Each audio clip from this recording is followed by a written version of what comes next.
Christina Blanch, and I am a comic book educator, comic scholar. I taught a course called the SuperMOOC on gender through comic books, and then one on social issues through comic books.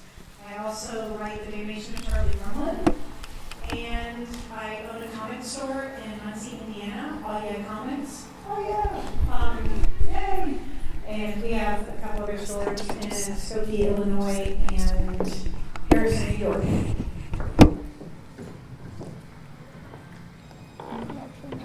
Great, next slide. Oh, it is me. Jackie Crofts. I'm Jackie Crofts. I'm the illustrator for a comic called Nutmeg, and I'm feeling really good about this panel because the room's like 1/3 people that I actually know. So,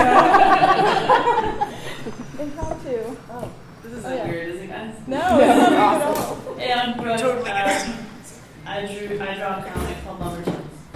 Woo! Not a man, but yeah. My name's Ginger D. I draw comics called The Brothers Grant, Dexter Sticks, and Presidents of the United States. I got one. Hi, I'm Bri Rudd. I make a webcomic called Oh No Bri, and I write for Geeking in Indiana and with panels where I write about comic books. You just do what you gotta do. That's all right. Yeah. Hi, everyone. I'm Kate Schenkel. I write about comics. I have written for the Mary Sue, if we have any Mary Sue people. And I also write for panels.net, and recently, the most recent thing I've written for was actually Playboy, so that happened. Yeah, that's me. They've actually been having a lot of progressive articles in there, Yeah. more than a lot of other magazines where you would think, though. Yeah, Yeah. they just recently started featuring cosplay. And Yeah. I came across one of my pictures in Playboy on the website. Oh. That was interesting. Oh, and I forgot to plug my actual personal project. I also am the host. I should really do that. I'm also the host of Driving Home the Movie, which is a web series about movies. Great. My name is Taversia. I am the author of Viscountess and Countess. It's a science fiction fantasy trilogy. I am also a writer for Exo Jane. My most recent article is I recovered from my abusive past by becoming a real-life superhero. I don't know if anyone here is familiar with the real-life superhero movement, but I was involved in that, and I dressed up head to toe in a costume and passed out food to the homeless on the streets of Chicago. I do other things too, but I can't really see what I do, and I've got a terrible memory. Oh yeah, thank you, yes. I also participated in the Comic Creators for Freedom project, where we, all the proceeds that we had raised went toward Love 146, which is an organization that helps with ending human trafficking. Okay. Great, so we will begin. A Forced Diversity is the name of this part of our panel. Yeah. So the topic of discussion is where the heck would we find a picture of an all-male team in merchandising and other forms of media? Because it seems as though it's very female-dominated. So I would like to ask my panelists at this time, what are your thoughts on this? Anyone? Well, we can talk about lumberjanes here. I mean, I'm part of the problem. yeah. I mean, do you think you could possibly put a man in there or a male? Because, I mean, it's very female-driven, and it might give men, some problems. I mean, they might be scared to go into a comic book shop to get your book.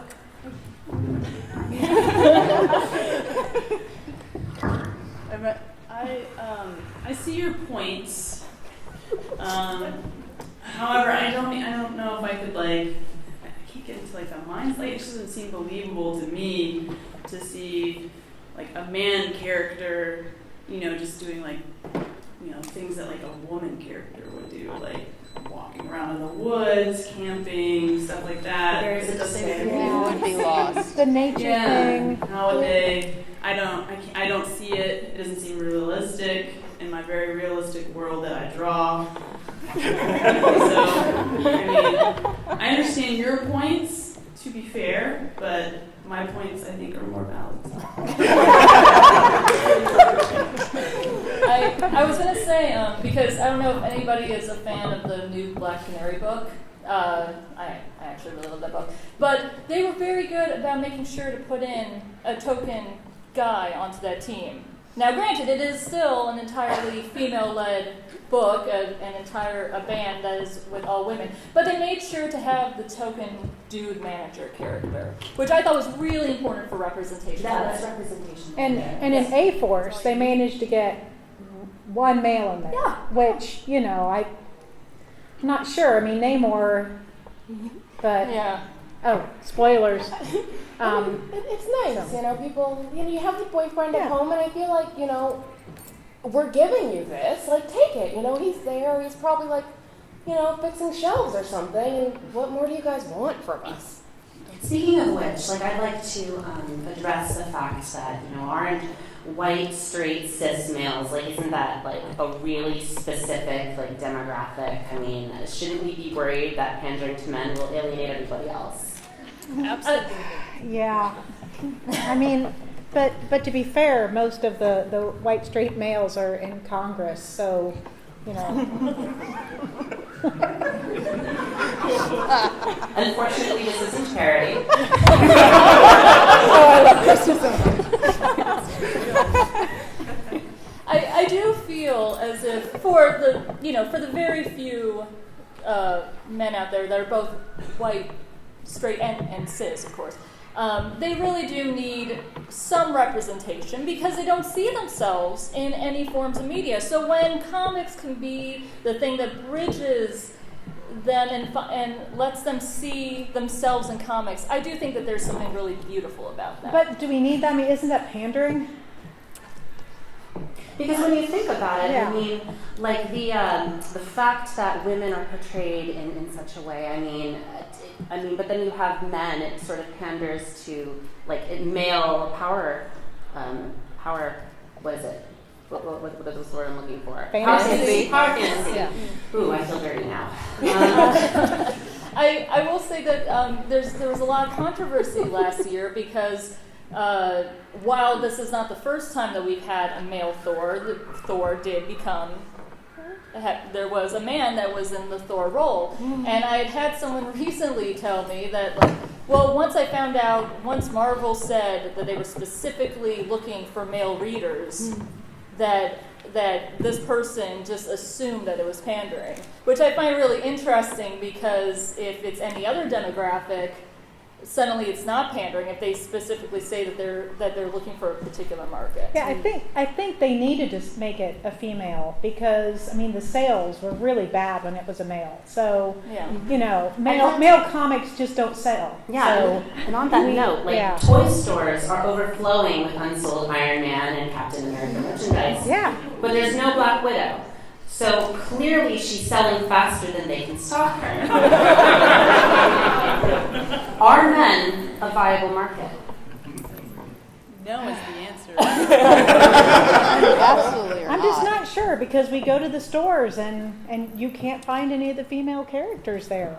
They just fly off the shelves. So maybe they're just making too many male toys. I mean, Clearly they're underpriced is what I'm thinking for them to just be flying off the shelves like that. Yeah, clearly the boys just aren't ready to commit like the women are to like really diving into the fandom. So, you know, they'll just let their stuff sit on the shelves. We'll grab ours. Boys.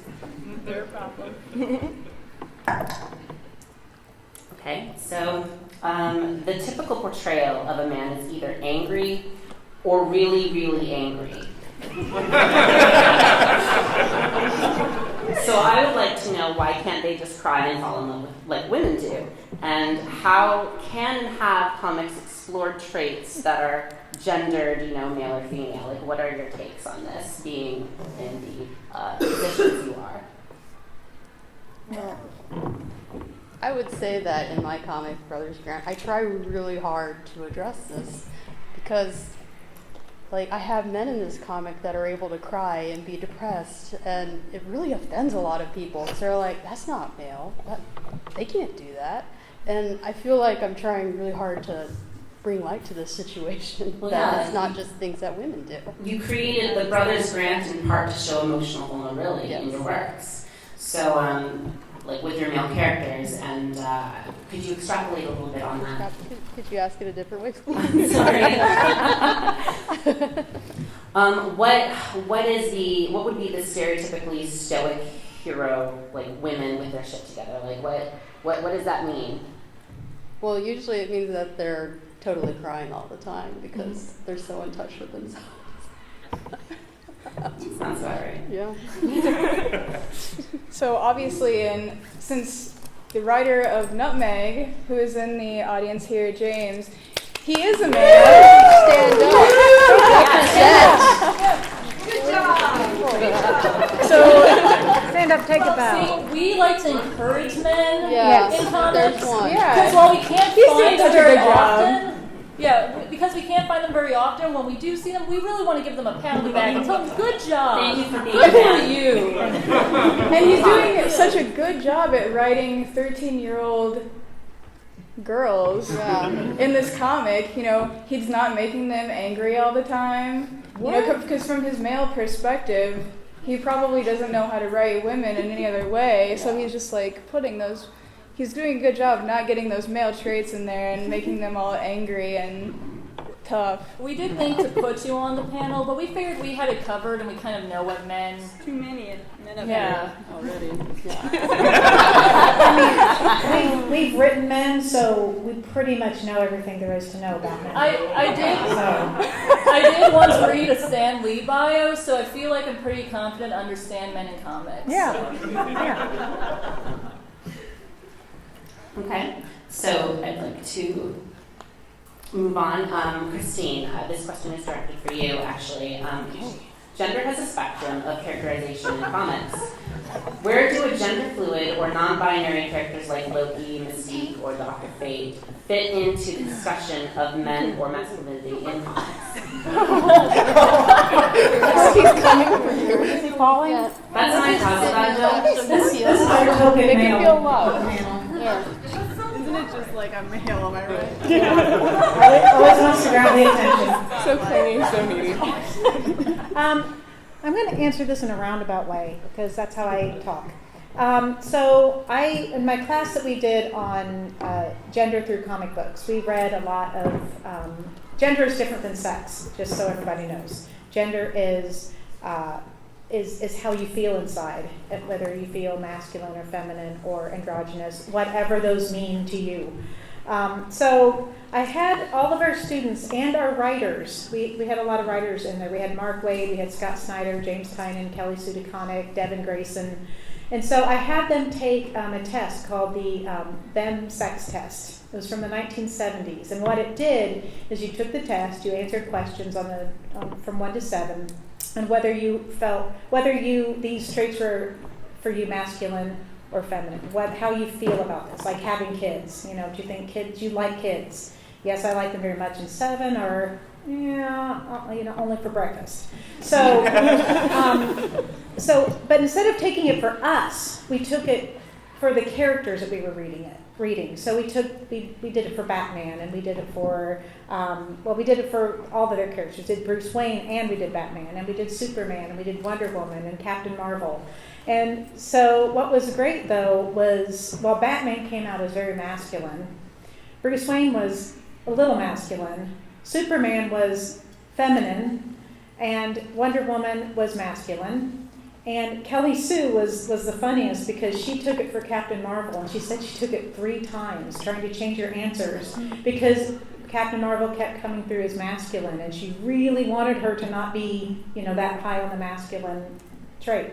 So it just shows that, we have this problem that now I'm getting into my teacher voice, sorry. We have this problem about, what is masculine and what is feminine. So, for the men out there that are really trying, for those of us trying to write about men and include men in our comics, we have to really think about, what we think of as masculine, because every male in this room is going to be different and different levels of how, they would rate masculine and feminine.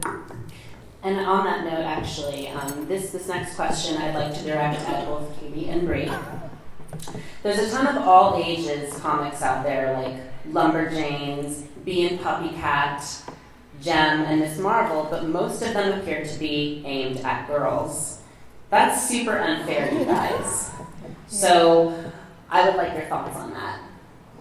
Yeah, and I think it's really important to realize that it is literally impossible to give a young boy a comic that has a girl lead because it just disappears into vapor. So never, ever try and let your kid, who happens to be a boy, read something like, say, Helpless Great Warrior just because it's an awesome adventure comic, because there's a girl in it. So we've got to make sure that we avoid that. And, there's no representation for young boys in comics. No, not at all. It's not really been traditionally something we thought as being for them. So you have to watch out for that. You don't want to let them think that anyone can go on an adventure and they can relate to people who don't look like them. That's not a thing you want to build into someone that young. If I may.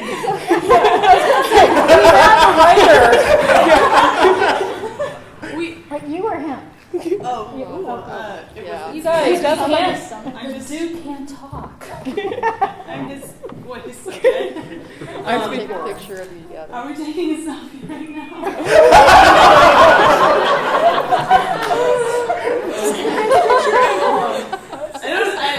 I'm gonna be honest with you guys. I kind of lost my train of thought. I was gonna say, in my defense, I do draw a few. We have the scouting lads. They're. I mean, yes, it's an answer to the women in the comic, but I mean, they're there. There are words happening over here. But isn't that just taking a female character and making a male version of her? I mean, that's not right. Well, what do you want from me? I can't possibly think like a man. I am obviously very feminine and a woman. So I don't know. I'm doing the best I can. Right? That's all I have to do. I'm going to answer with a slightly serious question, or I have to, I'm so sorry. But I will say that the great thing about kids' comics, or all ages comics, because I read them too and I'm almost 30, is that the ones that have female leads in it have a really good following with boys. Mm-hmm. I adore Gotham Academy so much, and yes, there are. They're all men characters, but we can all agree that Maps is the best character in that whole book, and she happens to be a young girl. Who, by the way, though, speaking about gender and stuff, there have been people wondering what's going to go on with her as she gets older, because she does have a lot of masculine traits as well. But as far as how the great thing that I'm seeing lately, because granted this isn't comics, but I've seen a ton of Steven Universe cosplay coming up, is that there are a lot of feminine characters that little boys are relating to, which I am very happy about, because I think that the idea that little boys can't like girl things is something that's maybe slowly dissipating, at least for the really young ones. So I'm happy about that. And since we're being serious right now, sorry, I put us on that road. That's okay. Put down. You hide. So there's a book out there called Terrible Lizard by Colin Bunn. It is awesome. I love it. So it is all ages. So it's about a little girl and her dinosaur. And I was so happy on Free Comic Book Day that that's one of the books they chose, and I ordered a gazillion of them. And every time a kid comes in, I don't care what gender they are, what sex they are, it doesn't matter. I give that to them, and they always come back to get it because it is a story. And we are the ones who put the pressure on kids to be one way or the other. Kids just want to be kids. They'll read a story. They don't care if it's about a boy or a girl. They just want to read a good story. And that's what we need to remember. And I'll get off my serious thing. Speaking of, okay, I'm glad that you got off your serious thoughts because we are now going to talk about dick. So, this is my question to the panel. Sometimes men like it when you look at their butts. Censoring art of Dick's butt or Namor's nipples is kink shaming, butt shaming even, and that's not cool. I don't actually have a question. Can I just say, God bless the Grayson team because they know what audience they have, and it is so much female gaze is in that book, and I just read an interview with the artist where he was asked whether he preferred Dick Grayson's abs or his butt, and he was like, no, butt. I appreciate that the heads are cut off right now. Yeah. We don't really need them. Well, It's focusing on what we want. You have to think about men and how are they going to feel reading that book? And they're going to be intimidated to think that's how they have to be. They have to be that strong. They have to look like that to get any attention whatsoever and to make it in the world. They have to look like that Rob Liefeld Captain America drawing, right? Oh man, you're having a heck of a catch. If you look like that or know anyone that looks like that, go to the doctor. Oh, I think it's important to realize that when these men are, in the middle of a story and instead of participating in the action, they're sort of framed for the viewer to stare at, I think they feel empowered. Like, oh, I don't need to matter to the action. I can just be something for people to just stare at. I think we need to give them the chance to feel good about themselves that way. That's how they get their value. I agree. But there are so few characters that they can really, look at. There's so few males in comics that, do we really have to put Grayson out there like that? And that's why I wanted to direct this next question to actually you, Christine, and Jackie as well, if she will take it. On the subject of heroic body types, women tend to be portrayed in only a couple of ways. The best ways. Strippers. So, like I said, the best ways. What did you think that? Men, on the other hand, they can be fat, they can be large, skinny, or old. And I'm wondering, should we be worried about the negative ways in which a young boy's body image will be impacted because they don't have a clear path to health and perfection like women do? Well, it's really confusing if you can just look like anything. That's like a blank slate. You have so many different ways that you can be. What do you choose? Yeah, it's hard for I think it's hard for men to choose because they have so many options out there, especially in the comics. You can look like Kingpin, you can look like Penguin, you can look like Joker, Gaston, Belle's father. Yeah, there's so many options out there. But for women, we have a very clear-cut, easy path because as long as we look like, is there anybody under? Yes. As long as we look like people who perform for money. That's a little bit slut-shamey. Then it's okay. So we really don't. We can wake up in the morning and know exactly what to wear. I can look like this. Yeah. So I think it's. Keep trying. You're not twisted enough. Actually, that kind of hurt. Any chiropractors in the audience? Just training would help. Yeah. I was going to say, all we Gotta need, get in the gym. that's the thing, all women need are to lose a few organs, and then suddenly we got the right proportions. It's And not we that don't need hard. all those organs. Let's be honest. Like, who needs a kidney? Who really needs a kidney? You got half of one, half Yeah. the liver. Yeah, we can take the gallbladders out. You can half the liver. We only really need one lung. Come on. But men need like 5. Yeah. Like they have health issues. Yes. Like what if I don't know, like many Well, of their, they're delicate. like there's too many Yeah. organs. You have to make sure you get all that anatomy right. Do you think that impacts the perception of men? Like, I mean, where's the love for the dad bod? I mean, that's the thing that recently came out into the mainstream, right? I would take Chris Pratt dad bod or bod now though. I'm just saying. Just put it out there. Sorry. No, but it isn't. It isn't. You know, we really need to have all those choices for men. But maybe we should probably be a little bit more lenient with the men and kind of give them just one way to look. I think from now on. So on all your little guys, just make them all look the same. I've tried really hard to make them as feminine as possible. It's a hard word to say. They all bake cookies and stuff. Okay. They're pretty normal, honestly. Normal being feminine, of course. Well, of course. Feminine. Oh, well, what do you think, Jackie? Actually, I would like to ask you during this question at you. It was what we were talking about over lunch about the perceptions of the portrayal of men in comics and how they correlate with women. Like, do you have any commentary? Yeah, this question is actually great. I got this, I was looking at the questions like a few days ago, and it was like, hey, you've submitted a lot of character portfolios for places. What do they ask for with body types? And I was like, never submitted a character portfolio before, so I don't know. But as far as just like different body types, okay, I'm sorry, I go with super serious like right away. But Put the pillow down. yeah, put him to sleep. There it is. It's really hard with the flipping thing.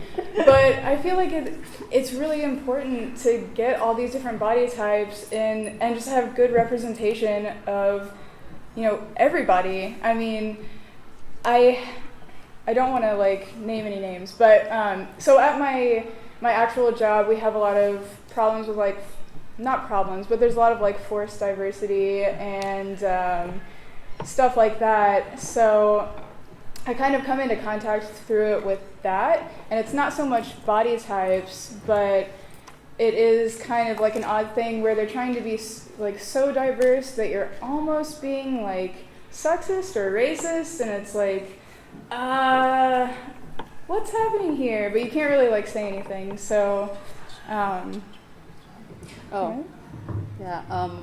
also a graphic designer, and I used to work for toy and game companies, and I would be commissioned to create artwork for game packages. And the thing that this is also serious, by the way.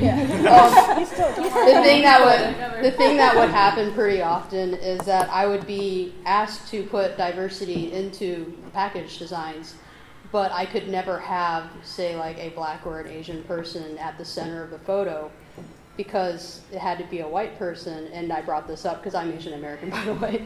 I brought this up, and they said, well, we want all of our customers to be able to envision themselves at that person at the center, and this isn't made for you. Mm-hmm. Oh, wow. Is anyone in here a fan of like anime or Japanese popular culture? So I don't know if you guys are, okay, so basically everyone. Basically. I don't know if you guys are familiar with the gar stereotype, GAR. It's essentially something that's new, or rather in mainstream Japanese culture, where they're focused on like the hyper masculine, like male-bodied hero. And following that line of thought, I'm wondering, I think we should talk about the gender fluid Loki and the erasure of strong male character archetypes, because while this is prevailing in Japan,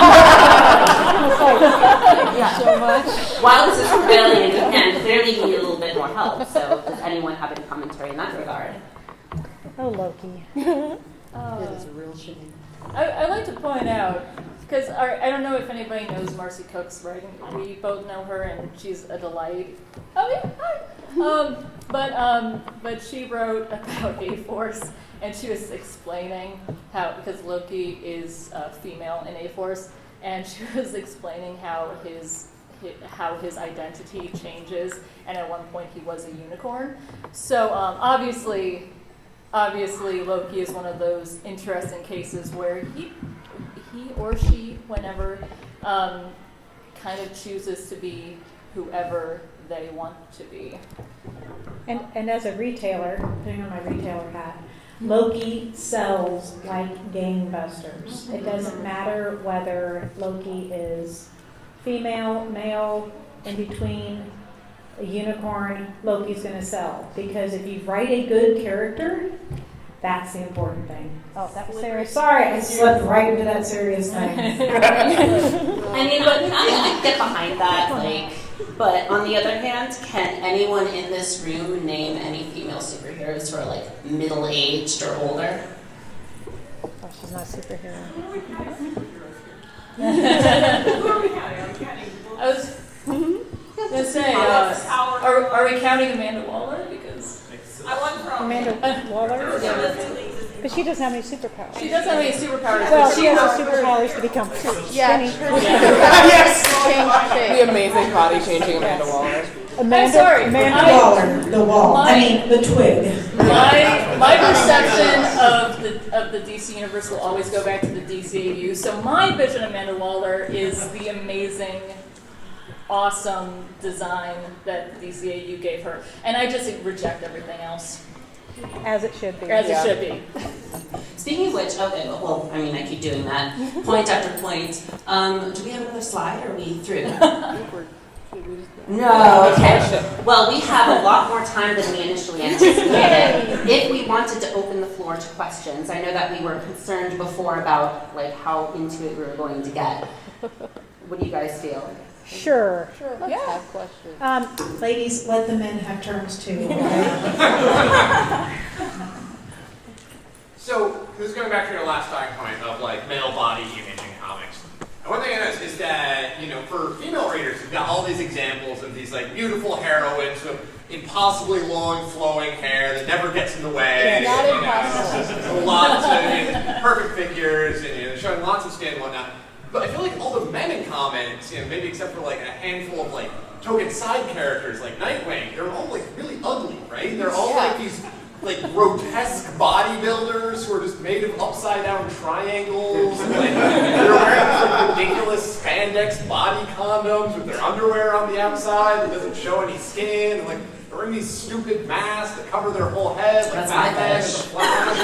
So, like, when are we going to start seeing representations of attractive men in comics? As an attractive man, I identify better with attractive male characters, but I can't find it in comics. This is why I appreciate the Thor movies, because not only did they give us some really glorious Chris Hemsworth like shots, but they've also made his hair more luxurious and long as they've gone. So to the point where I've seen fan art of like, for the third one, it'll just be like flowing out the door. It'll be like Adventure Time Finn, just like flowing. Medusa. The hair is one of the biggest problems, because I don't know if you've noticed, everyone in the DC universe has the same stupid 1950s Mad Men haircut. Like Bruce Wayne, Clark Kent, Hal Jordan, Arthur Curry, they're all just Fred from Scooby-Doo. Are there any other comments or questions? Yes.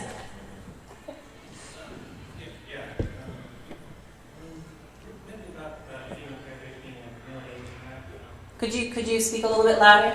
Yeah. You asked about female guys who are in middle age.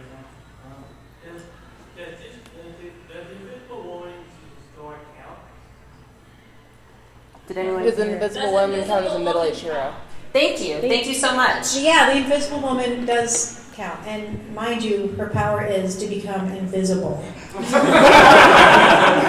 And she only became the Invisible Woman after she was married, after a few years and had a kid. Then she became the Invisible Woman. For that, she was the Invisible Girl. Yes. Keep the pillow up. Thank you for establishing the tone. One at the end. You said you work with Playboy, right? Do you understand what it's like to have women who've been represented is success and power. Well, men don't get that in this society. We don't have magazines that show off, like, men can be, successful and attractive. It's always like, oh, you can see this, man who's successful or attractive. Why is there no images of men that have, like, well-endowed pecs and finely toned thighs in business suits? God, I know. I have an answer for Thor movies? I have an answer for this. Why don't you just make your own? If you really want, just put yourself out there. I don't understand why, to be quite honest, because we haven't gotten to this point, if men really want to be in comics, then just make your own comics. And then we'll say you're pandering. Thank you for your question. So I'm going to have to shift this to a serious note, but you were talking earlier about Loki being gender fluid, gender queer in that spectrum. And I really love that you touched on non-binary comic book characters. But I was wondering how you felt about the representation of trans men and women in That's a great question. I personally would love to see a lot more of that because when we think of trans individuals in the sphere of the mainstream, it confuses a lot of people, I think. With this whole thing happening where Caitlyn Jenner came out, for instance, she is now the most famous transgendered individual in mainstream society. But I mean, if you'll notice, also she's a rich white lady now. So I would love to see transgendered individuals who are represented by a whole bunch of other demographics too. Does anyone else in the panel have? Do you want to go first? Something to add along those lines? I was going to say, there's a lot of independently created stuff that'll have better representation and stuff by trans creators. But I think that there needs to be a lot more in the mainstream because, one, everyone deserves to see themselves reflected in the culture that's put out broadly. Yeah. You shouldn't have to go and hunt to find yourself because you're a person. And two, if you're not hunting for those things, then it's not something that you become aware of or gain an understanding of. And it's also important to see other types of people represented so you understand that the world is maybe broader than you've been raised to think of it as being. So I think there's starting to be more, and there's some awesome trans creators who are making stuff. The first one that comes to mind, because I love everything she draws, is Sophie Campbell, who is on Gem and the Holograms. But more is always better. And I will say, again, I'm cis, just to be clear, so I'm only speaking as someone who tries to be an ally for trans people, but I'm obviously as flawed as an ally is. I feel like, especially in sci-fi / superhero books, there's a tendency to fantasize trans and gender fluid people, which is slightly a problem when they become magical, and that's why they're gender fluid. So for me, as far as, because I would like to go into creating things down the line, as someone outside that realm, I feel like creators really need to be better about listening to the trans community and listening to the kinds of representation that works for them, because sometimes it goes far into, like I said, into the sci-fi thing where it becomes their gimmick instead of just part of who they are. So that's where, when talking about it, that's where I'm thinking where we need to go next in comics. And here's the thing that people really need to understand about pop culture, and creators especially, is that it has a huge impact on the people that read it. Whether the people reading it know it or not, it has a huge impact on them. Just look at the last 10, 15 years and the shows that have had gay, lesbian, characters in them. Kids today, they don't have the same, things are changing. Look what the Senate the Supreme Court just did. Woo! But kids are changing and they don't see things the same way, because if they read about these, all different types of people, they're going to be more accepting of all these types of people. You don't have to teach them that. They will read that and they will absorb that and learn that. And that's really important for creators to realize. I think comics especially are such a good way to gauge, I guess, kind of the fluctuations of society, because when you look at it, it's like, if we look at comics, it's very clear that within American society, at least, when we think about what is feminine or what is masculine, rather than being two separate sides of the same coin, masculinity is considered to be superior to femininity. And standard. Yes, and I also think that that can be attributed to the fact that trans women of color are the most violently marginalized demographic within our society. So I think it's important that we especially raise them up, if only through our creations, if only in comics and media, because I think only then will we see true change if they are represented, if there's this stigma associated with that taken away. And comics are cultural mirrors. If you look at comics throughout the ages, you can see what is going on, because they come out every month. It's not a novel that people are writing where it comes out 2, 3, 4 years later. What the creators are thinking, whether they mean, again, to put it in or not, it's in there. So, and creators, if you follow someone on Twitter, they're very political and they're into what's going on. So, again, that's a responsibility. And I was an English major in college, so a lot of my background is really in the analyzing of literature and media. And I'm just a really big believer in diversity in media, specifically because it does change your worldview. Mm-hmm. And for not just for young kids, but for even adults, I really believe that in the power of storytelling as far as changing people's perceptions of other people and having empathy. And so for me, not just in gender issues, not just in gender orientation, but also in racial issues and other all the other forms of diversity. I just feel like I want to support the creators who create a more diverse world and help bring empathy to more readers. Question. I had a question for Ginger and for Jackie, and one of the because you worked in marketing and design and also design for toys, and I'm wondering what did they consider a gendered appeal, especially for toys, and then did that same type of gendered appeal, did that go to decide how we're going to market to boys, how we're going to market to girls, did that translate to adults as well, the same kind of design choices? The short answer for that would be yes. I had actually prepared an answer for that question earlier.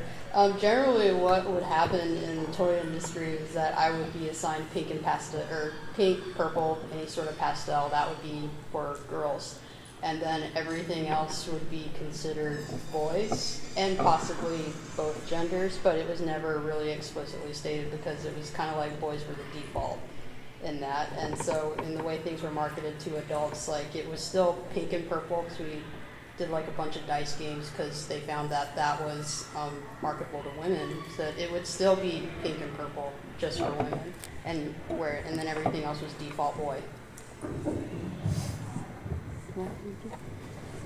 I haven't actually done a lot of toy design, but I did do a lot of game stuff before I was writing or drawing Nutmeg, and as far as video games go, I think that it kind of has the same struggle that comics do, as in not great representation for women in games, and I think we still have those body issue things that have problems where it's that's the reason a lot of women might not want to get into games or might shy away from it, because we've been having so many problems with people attacking women and just on Twitter and Wait, what?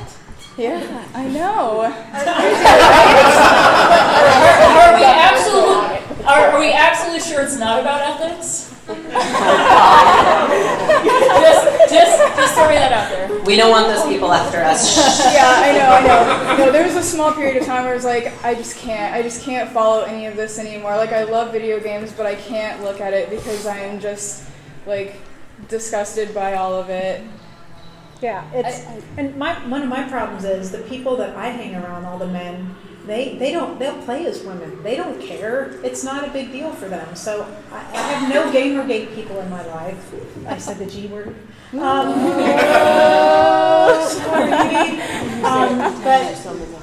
they're like totally the opposite. So it's really hard for me to grasp how anyone would think that way.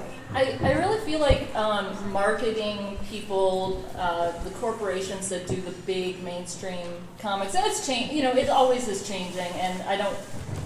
Yeah, like it just depends on who it is. But I think a lot of times marketers underestimate what men can handle as far as how much, as far as how they feel. Because I have a lot of male friends. I was going to pull this out earlier. Like, I have plenty of male friends, but I have a lot of them who are just as confused and bewildered when they see like the weird video game marketing where it looks like a bad comic book drawing. They're as confused as we all are on certain comic book artists who draw women as like stick figures. I feel like men truly are underestimated as far as how much they can handle women being heroes, women being in their spaces. I've got a story for you, actually. It's short, I promise. So, as I said before when we began this panel, I suited up as a superhero because I felt very inspired by the superheroes in comics. I grew up with comics all my life. So I was actually among those who caught the attention of certain people in the media and was asked to do a convention. I believe it was ChicagoCon, Wizard World, and I spoke on a panel dressed up head to toe in costume. No one knew my secret identity, except, until recently when I came out and said I did this thing. And there were several other men on the panel. I was the only woman, and I was really excited. I was at the end of the table over there waiting for my question to come up because they were talking about all of the cool gadgets that people used on street patrols. They were talking about, like, most exciting experience, and then it got to me, and I was asked the woman question, where, what's it like? Do you feel like you're at a disadvantage being out in the streets, helping the homeless in Chicago because, of your physical stature, being a woman? More or less, that was the question.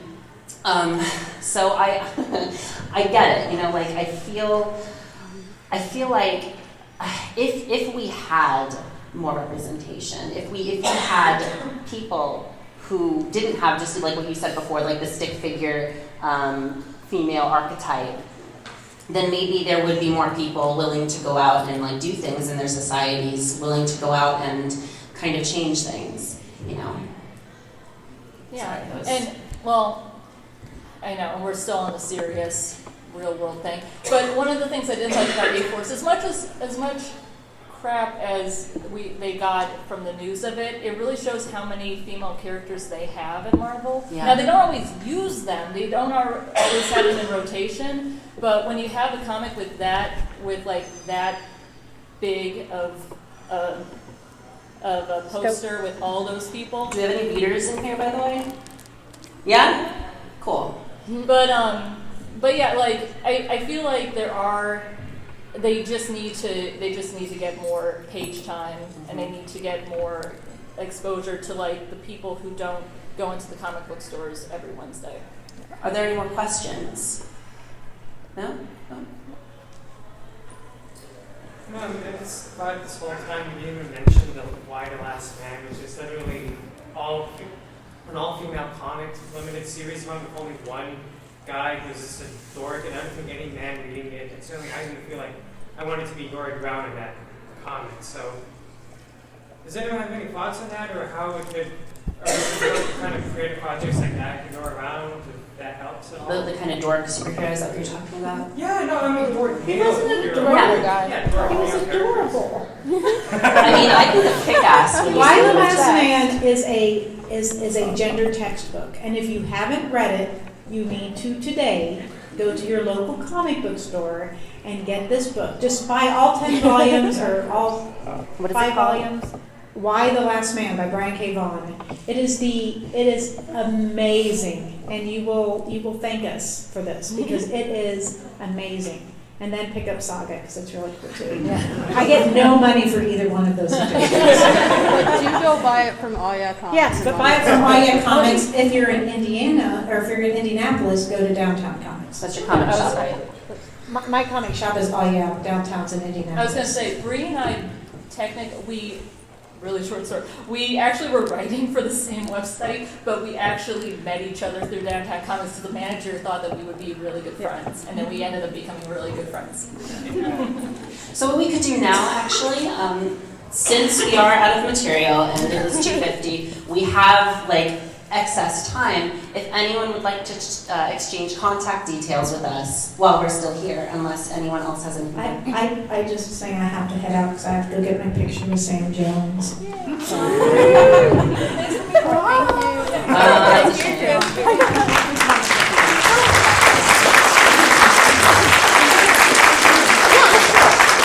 so let's get like pictures and hang out and trade details. Hey listeners, this is Micus, creator of the kind of epic theme song Zombie Kids. If you're interested in finding out more about my music, you can check me out at micusmusic.com. Also, I am on iTunes, Facebook, and SoundCloud. You can look me up as Micus Music, and that's M-I-K-U-S, and you know the rest. Alright, peace out everyone, keep listening.